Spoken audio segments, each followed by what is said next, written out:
CPR. What is CPR? Can anybody tell me what CPR stands for? C stands for cardio, P, pulmonary, R, resuscitation. I feel like I'm doing a cheer. Okay, you do not want to attempt CPR on a conscious animal. Should I be looking into the camera or look around at everybody? Okay, you don't want to attempt it on a conscious animal. Why? Because you're going to get bit, okay? So you perform CPR when an animal is unconscious and their heart's not beating, okay? So how can you tell if an animal's unconscious and they're not breathing? You can look to see that the rib cage rises. You can take a mirror and hold it in front of their nose, and that you'll get condensation on the mirror, all right?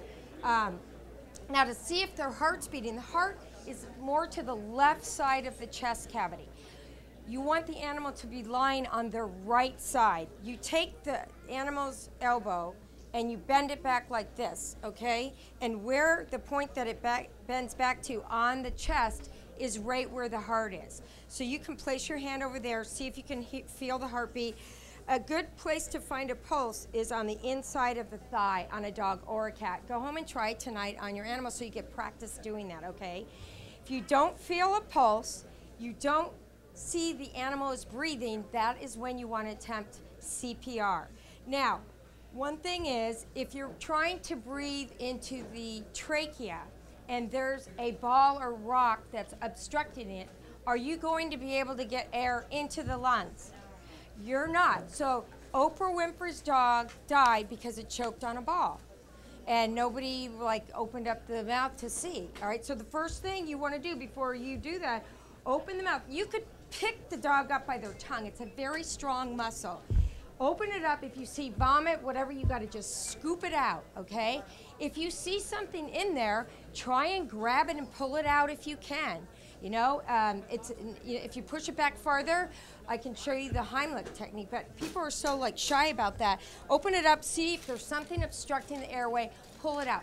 You have the trachea, which goes to the lungs, and you're not going to save your animal if there's something in there. So before I do that, I'll just show you the Heimlich.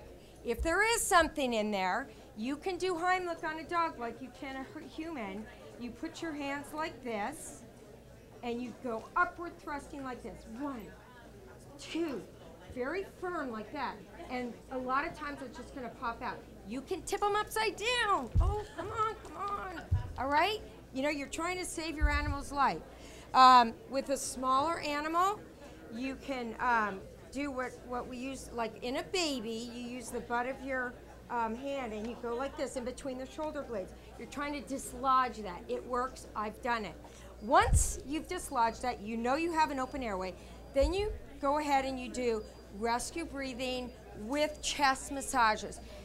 It's roughly about, if the animal's under 90 pounds, it would be 5 chest compressions to 1 breath.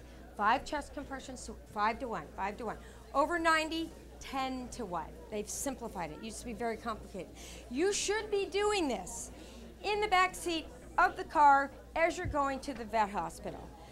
Because once we get them, we can give them drugs, and if that's feasible. If not, attempt it where you're at. So, when you breathe into the animals, what if I just went ahead and exhaled in this dog's mouth like you do with the human? Where's the air gonna go? It's gonna come right out the nose, guys. So the key is you have to close the mouth and you want to exhale into the nose, okay? And when you do that, you want to watch the chest rise. Am I going to exhale into the lungs the same amount in my big guy here as I am the cat? Do you know I can actually burst this cat's lungs? Yes, you can. So you have to be careful. Watch the chest rise as you're exhaling. See? If I go, and you can hurt the animal. So just common sense, right? 5 compressions to 1 breath. So now you know how to do the breathing. Close the mouth, exhale into the nose. In a small animal, you can just put your whole mouth over their nose and their mouth, okay? Now, for the chest compressions, it's very similar to humans. All right, I told you, you bend the elbow back. You want your pet on what side? Right side down, because the heart's to the left. All right, and you take your hands like that, like with the humans, and you go down like this, okay? And your compression, remember, you're going over the rib cage, all right? So you do this, 2, 3, 4, 5, and then exhale. Okay, 1.